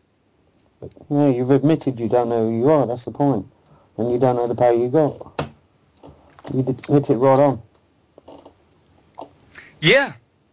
Yeah, I like when I wake up from a bad dream, and then because some dreams are so real, you've committed a crime in a dream or something, and you start, and it gets to you. You wake up and you really feel guilty, and then all of a sudden you realise, oh, that was just a dream. I didn't kill my mother. Oh, great! And you go back to sleep, Well, that's what's happening in the world, like this monster called the military-industrial complex. It's a fiction, and it's going away, and we can just breathe a sigh of relief and just go, it's all gone. The scaries have gone. If everybody points to the bully in the classroom, and the masses of everybody, the 99 point to the 1, it's all over. Yeah, and it's funny you mentioned about the dream about killing your mother. That's one of Walt Disney Corporation's favorite tricks, is to kill the mother in all their movies. Look at Cinderella. She's her mother dies. Look at Finding Nemo, the mother dies. Bambi, the mother dies. Jesus, is there a trend going on here? What is it with killing the mother? Because they want to kill Mother Earth. They want to kill the feminine creative spirit, and it's time for people to wake up and take back their register to rule their own feminine. Deregister, unregister, lose the registrations, because all things registered are owned by the Crown, and the king of the Crown is the Attorney General in the City of London. And for all those listening, the Provost Marshal that can take care of some business is the Deputy Attorney General, because he's the one right below the lawmaker, the king. So, neat how the corporate structure, they completely overlaid it over everything. Yep. Tricky bastards. It worked. Yeah. Go, Tony. It worked for a long time, but it's over now. Oh, yeah. Yeah, like the Irish guys that that stood up to the sheriffs on that video. And by the way, can anyone of you guys remember the name of the video so we can share it and make it go viral? I just forget it right now. It's on my YouTube channel, I think. Yeah, Here, okay, it's on your YouTube. Give people that, please. Well, I'm going to find it to make sure it's there. Actually, it's on TNS Radio's website. Yeah. Vin has it there, so just go there. It's actually right on the front page. tnsradio.ning.com. Go, people. Look at it. Look at it and see how we can stand up and hold our ground. It's beautiful. And see how that scary sheriff rocks up. He's got all these papers, and then he had to look at those papers a second time, didn't he? And he had to sort of think about it, and he says, well, what am I doing here? And everybody shouts out, yeah, well, we don't know what the frick you're doing here. We don't know. And he says, and then he goes, but we've been doing this generation after generation, haven't we? Yes, in ignorance, but the people are waking up now. Exactly. So, and it was prophesied, the children of the sun would awaken. And what is going on is we are having a consciousness shift. We're going from left brain, that couldn't see this stuff before, to the right brain, which is the divine feminine, which can see. It sees all things because it sees the forest and not just the trees, you see. And this is why they've indoctrinated us to use the right hand in school. You know, use your right hand, because it polarizes us to the left brain that can't see anything but is intelligent. It's very intelligent. The male side is very, very intelligent, but it's not as conscious as the right brain. That's the God brain, the magic, the intuition, the sixth sense, the 360 senses, shall I say. And these are being activated, and this is a very, very powerful force to contend with when humanity starts to activate this right brain.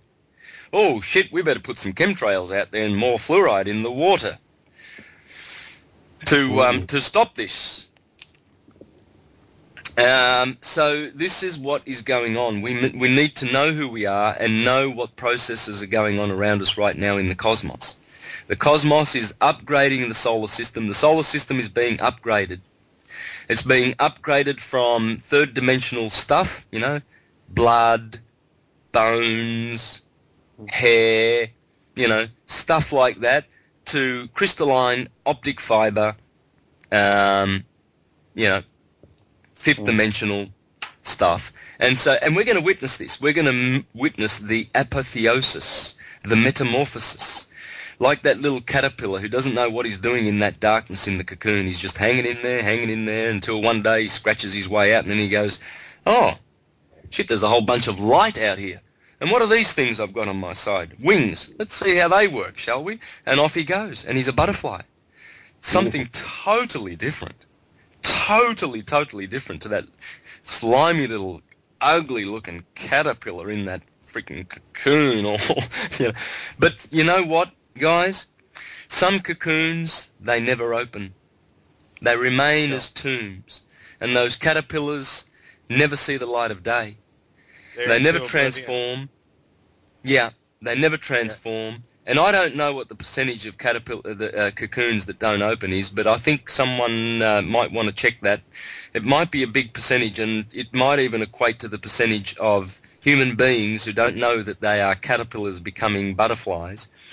You know, the apotheosis, meaning like the Sagittarian horse, you know, the man coming out from the animal, or the twins of Gemini, Pollux, the divine, Castor, the mortal, or the fish of Pisces that we've just been through. One doubts and one believes.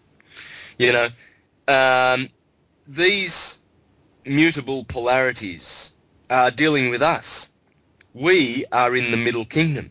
We have animal properties and we have divine properties merged into a human organism.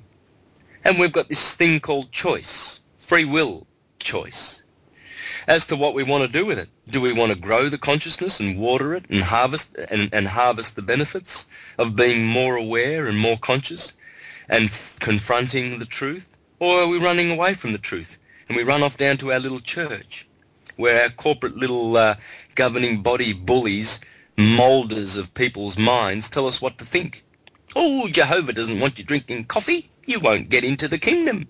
And you know those heathen out there, the Seventh-day Adventists and all those others that drink coffee and use contraceptives and, I don't know, whatever else. Dancing is apparently going to send you to hell, you know, if you do a bit of merengue. But people prefer to go and get their ears tickled and told what to think, you know, and they think that's going to save them, you know. Good luck.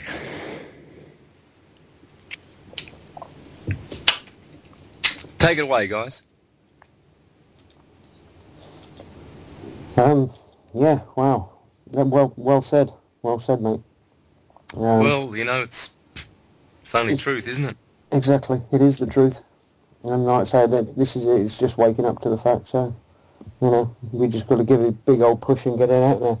One thing that resonated with me when you were saying it a minute ago about the children of light. Well, we are light. You know, the sun shines on the lettuce and the food, the wheat, the barley. You know, we eat that and we partake therefore of the benefits of light. So we are the children of the light. We are the children of the earth. You know. We eat it. We breathe it. I mean, we're breathing light particles every time we take a breath in. These particles are charged with nutritional liquid minerals from the sun. Yep. Man, the sun is there. The sun is there in the sky every day, pouring its light and blessings on mankind, Jesus Christ the Saviour. And no one wants to be saved by this one because they're waiting for a historical one. Yeah. You know, they don't want to come to the light. And there's the light saying, come, you are light. You eat it every time you eat some lettuce. You know, you breathe it every time you take a breath in. And that's our nature. Our nature partakes of light. So why are we running away to the darkness? For the darkness. And why are we performing works of darkness, which is contracting with unconscious entities, which are corporations? Yep. Whoa, it's very, very heavy when you look at it in the proper perspective. Man, that's major sinning. Because you're actually committing the only crime and sin that is in the universe, which is to destroy energy. We shouldn't be destroying light. We should be letting light prosper, and we should be cultivating and nurturing that light. Absolutely. And growing into more of it. Another thing about the light as well, we were talking the other day, and if you remember back to when you were children, all of us here, you remember looking at the sun, correct? Yeah. And if you ask yourself what colour it was yellow. And now you go outside now and you look at the sun and you tell me what colour it is. So, you know, it's white. Now, the difference in spectrum that yellow is giving off compared to the massive difference white light is giving off, it's giving off a lot more frequencies. And in my research and my understanding, those frequencies are reactivating our DNA if we partake of that light. Therefore, which is why they want you with sun creams all over you and chemical creams all over you and all the rest of it. They don't want you to partake in that light. Now, you know, it's pretty obvious and it's physically there for you to look at every day. So if you've any doubt that any of this is not correct, go and look at the sun. And you tell me, well, while you were a child, it was yellow and white. Now it's brilliant white. It is. Yep.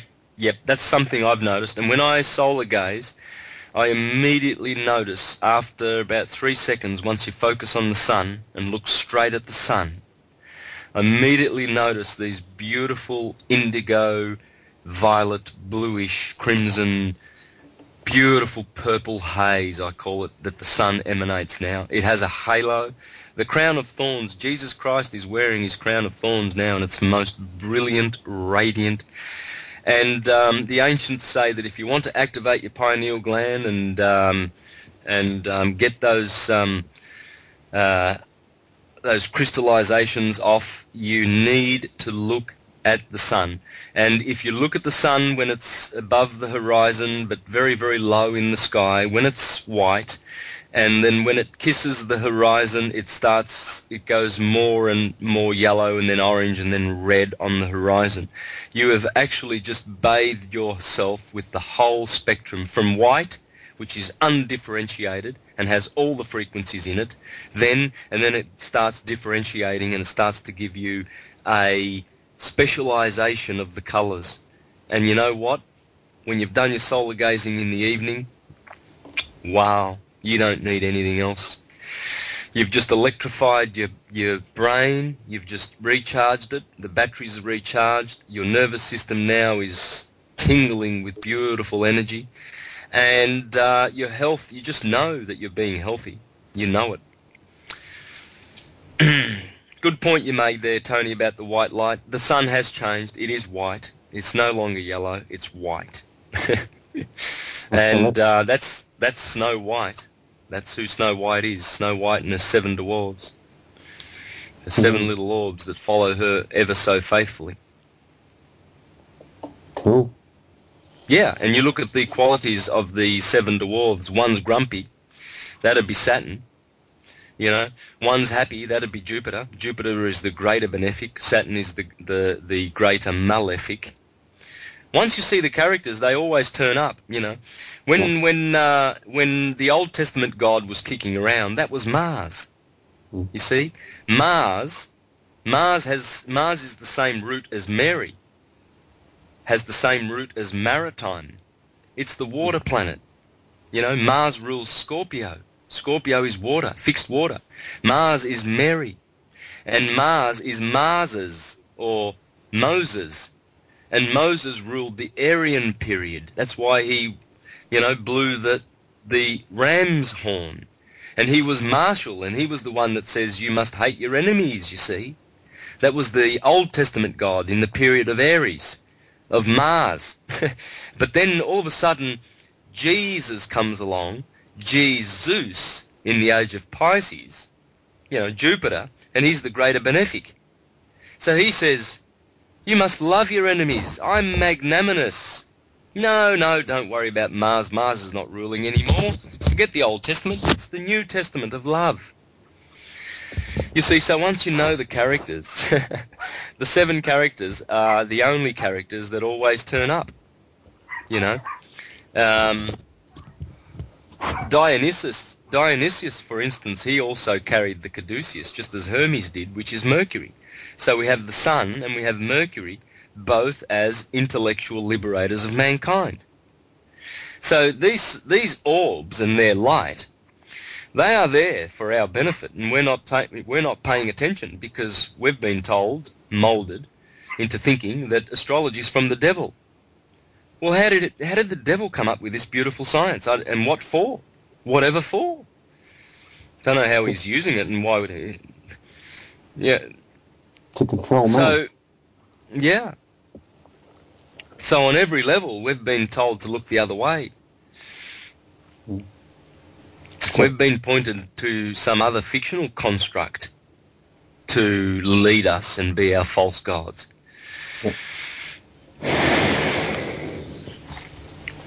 So look, chin up, yeah, chin up, because those days are gone. They're behind us now. It's the powers that were. And let's face it, we're in a conscious period now where we need to stand up in honour, in dignity. We are all back home. And that is to that honourable place where we live by the golden rule, which is to love all things and treat everything as a one, as a unity, rather than dividing ourselves and hating. If I hate you because your colour is different, well then I hate myself, because you are me and I am you. And so let's stop being children and wanting to divide things and own things and buy things and separate things and share things instead. What's wrong with sharing? I don't see anything wrong with that. There's nothing wrong with sharing. That's it. And then we're all using stuff instead of owning it. Go on. Sorry, Tony. No, I completely agree with you. But see, what's the point of owning stuff when, you know, everything should be free to everybody? And that's where I keep coming back to. I mean, everything you say is, you know, pretty much bang on all of that. But you know, there's no need for poverty, there's no need for war, there's no need for sickness, there's no need for any of the suffering that's going on. But we've just got to realise that, haven't we? And that's the point. This is what's happening. We're being shown. You know? Couldn't agree more. Sorry I haven't jumped in more, guys. The dogs just keep going nuts, and I keep having to mute here.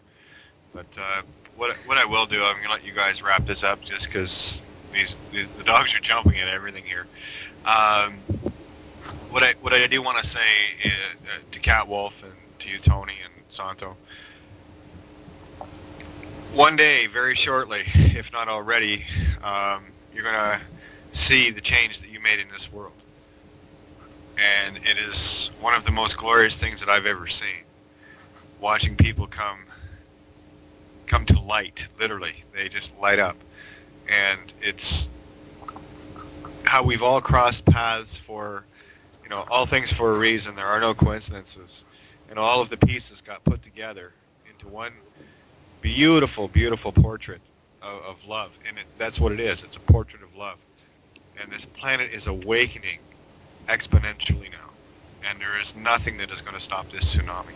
It is a wave of love that is passing over this earth. And even the very sleepy, because of our frequencies rising, will get pulled up in that vacuum of life, because life abhors a vacuum. And they will get up into the higher frequencies, and they will experience their own awakening. So my honest feeling is there will not be too many left behind. There will be some, but that will be their choice. And only can they, of their own free will, consent, choose to be light versus the dark that they have lived in and been a part of for so very, very long. So I just want that to be my last word tonight with you guys. I'm surprised the dogs have stayed so quiet. Maybe the aura is silencing them. But I just want you all to know that you changed my world, and hopefully I've had a part in changing yours. It is an honor to serve, and that's all I'm here to do. All I'm asking people to do now is just stand. The hard work's done. The answers are all there. Will you stand? That's it. Amen to that. Stand. Yep. Just stand. Yeah, well, if you don't stand for anything, you stand for nothing. And you'll fall for everything. I forget who said that, but it's probably worthy of mentioning that, because there was a great man, a great person, a human being who said that. So, Tony, some words of wisdom, please, as we wrap up. Last 10 minutes. Yeah, absolutely. We've got the roadmap. We saw where it all began. We've seen how it went from initially what the religions are based on right the way through. We've looked at the technological, the religious, all the different aspects right the way through into the law, and then come out the other side of the law, seeing the key, which is the BC, the birth certificate. We've got the roadmap of where we're going, which is negatively and all those sort of things, should we allow that to happen, and we've got the roadmap of ascension to the stars. So we've pretty much completed the final journey, and obviously we've pointed out along the way that the problems are there because we let them be there, and we do actually have the solutions. So between us all, we've created quite a good path to a bit of realisation out there. So let's just hope that, like I say, it's a done deal, but the people have got to run with it now. The people have got to spread this. Tap your friend on the shoulder and say, have you seen this? And ask him to do the same. And just spread the information. The quicker it gets out there, the quicker everything's going to change faster. It's definitely going to change. It's already happening. It's just down to how quick are you going to help pull the final conscious awareness awakening off. It's a bit like that. All the pieces are there for you guys, huh? That's it. Yeah. In short, I'll end with this.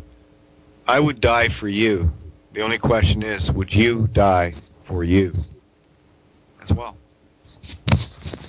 Die, by the way, is Latin for day. So, of course, any day is a good day to die, to be the light. So, there you go. Thank you, Santos. Thank you, Tony and Kat. Thanks. Okay, yeah, see ya. Take care. And look, that reminds me of what the whole Jesus symbolism's all about. The man that dies on the cross, that Jesus that dies on the cross, he happens to have five parts of his body that are pierced through. His 2 hands, his 2 feet, and the Roman soldier that put the spear through his side. That's 5. 5 wounds. Those 5 wounds are what we need to do, and that is to die to this world as Jesus did. What it's saying is that the man of the flesh must die to his 5 senses. They are the 5 wounds. Because for the ones who live under their senses, under the cruelty and the dominion of the 5 senses that give them nothing but an illusion, they remain in the illusion. But the Jesus, which is we put our arms up to the cross, and the cross is made up of 4, by the way. That would be earth, fire, air, and water. And those are the 4 rivers that come out of the Garden of Eden. And those are the 4 elements that make up our bodies, our fleshly bodies. Solid, liquid, gas, and radiance, which is what our bodies are composed of. So that cross that you die on, those 4 elements with the 5 senses pierced through, it's just symbolism. It just means that we need to die to this world. So what Kate said about, would you die for you? Well, you have to. Yeah. And eventually you have to give over your body. It's not going to last forever anyway. It's going to end up in a tomb anyway. Yeah. So wouldn't you want to, whilst you are conscious and in your life, with all of your senses operating and your rationale and your reason, wouldn't you want to make that decision to stand now and say, I now die to my 5 senses and the 4 elements, and I embrace the light and go to the light, because light has no body. Yeah. Light partakes of three bodies, and they would be the physical. Everything that you see is light. Mm-hmm. So that's light in the flesh, the Word made flesh. Or there is the second, which is the mental, psychic aspects of light, and the third is spiritual. Just like water. Water can be ice, it can be liquid, and it can be gas. Yep. Light does the same thing. It partakes of the 3. But the thing is, which light are we partaking of? Which quality of light? The solid? Or the psychic and the spiritual? So it's time to stand up and embrace the light. And as Jesus did, he got his 5 wounds on the 4 members of the cross, the earth, the fire, the air, and the water. And we say goodbye to the baptism of death that we've been living for the last, I don't know how many incarnations, but having a physical body is called the baptism of death. It's not the baptism of life. It's the opposite. It is death. And this is why Jesus said, let the dead bury their dead. He wasn't talking about, dead people getting up out of the grave, burying other dead people. He was talking about spiritually dead. Because you see, one of these followers said to him, oh, Jesus, I will follow you. I will do the spiritual things. I will take the spiritual path. But first I have to bury my parents. Because the Jewish tradition is that you can't leave the house. You can't leave. You've got an onerous responsibility toward your parents and look after their material provisions until they die. And then you can go and follow your guru. You can go and do your spiritual things. But Jesus says, no. Let the dead bury the dead. In other words, there is nothing to look back to. Let the ploughman who has his hands on the plough not look back. Let the wife of Lot not look back and be turned into a pillar of salt. This pillar of salt is nothing other than the body. The body is made up of salt. It's got hydrogen and carbon and all of that. So that's salt. Mm. So, in other words, it's saying if you look back, you're going to reincarnate. You will continue to be a pillar of salt. Absolutely. So, Yeah, Tony, that's what it's all about when you look at it from the true perspective, from the spiritual plane, the metaphysical. And let's have your last words there, please, Tony, and share your contact details with the people, please. Yeah, sure. Wow, beautiful. That's the whole point, though. When you can, when you can put all that together, especially as eloquently as you did there, Santo, it just sings to you, doesn't it? It resonates with you. It does. When you know you've got it, and when you know that's it. That's what I've been looking for. That explains it all. It just changes everything. It's like, wow, that just really does it. And that's when all the other pieces fall into place and you've got the full picture, which is what I was talking about earlier. Yeah, you need the full picture. Yep, absolutely. Not the compartmentalized repeat parrot version, which is just opinions. Yeah, our opinions mean nothing in the world of reality. Exactly. That's what it's all about. It's about the truth or the fiction, You've had the bullshit all your life. What do you want to do? Do you want to go to the truth now and, get it done? Or do you want to muck around on the wrong end? But, like you say, I mean, that's where it's at, isn't it? It is.